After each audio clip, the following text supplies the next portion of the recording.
now it's just that the long cooldown. it's just such a long cooldown, and a lot of the times you see the chaotic offering maybe setting up 1 kill, maybe 2. But as long as it's like a somewhat even trade, the enemy team can just take full advantage of it, because Warlock a lot of the times just really weak without the ult. If you don't take a tower, it feels like it's not worth dropping the golem.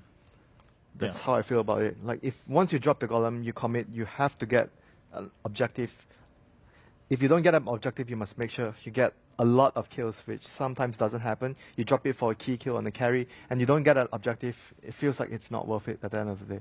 That's what I feel like. Instead, they'd go for what could kind of fill those shoes, but be a safer pick in like a DK, being able to utilize his ultimate to get objectives and take fights, whereas Warlock could be a bit too spicy. Right. But at the same time, I guess it also depends, right? Are you already up a game? Do you want to go strong in the very first game? But the Dragon Knight, it feels like Dragon Knight is weak in the lane, though. So I mentioned a lot of it will come down to their mid play. Whoever gets the better start in the mid lane, and Dragon Knight is weaker at the start, so it might actually play to the fact that giving the opponent a better lane, like better lane matchup, let's say Queen of Pain versus Dragon Knight, it will allow maybe G to have a better start and then snowball his team like into a much stronger mid game.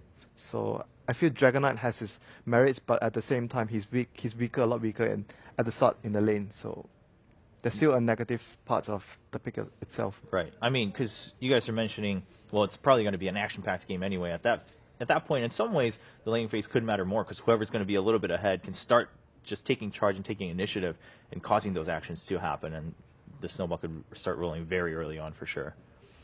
Now, going in then, both teams are already in the lobby. Now, one last question from my end, just something curious. How worth it is it to, if you had, let's assume that both teams have just one strategy, they were like, we're going to save this till we absolutely need it, or like, let's say it's like the finals and 1 game away from the championship. This is what that was saved for. How worth it is it to bring something out like that to get into the upper bracket? This is like a $200,000 game, right? So Yeah. There you go. so Grand it's worth final it. for a $200,000 tournament happening right now. There you go. I would say it's worth it. That's a pretty simple answer. Yeah, definitely a lot on the line. I mean, when we just keep saying upper bracket, lower bracket, it can just sound like, oh, second chance. When or, you put the two numbers chances or in it, one then chance. it feels serious here. Yeah. Playing a best-of-1 elimination match is super scary. I think it's of course, there's the prize money, and there's the fact that you get the second life, but it's just as much that the life you get should you lose in the winner bracket is still a life you would rather have than the first round life. Right. Best of ones will be a lot about, like, you'll be really scared going into the series because you'll be like, you can't ever prepare fully for a team's best of one.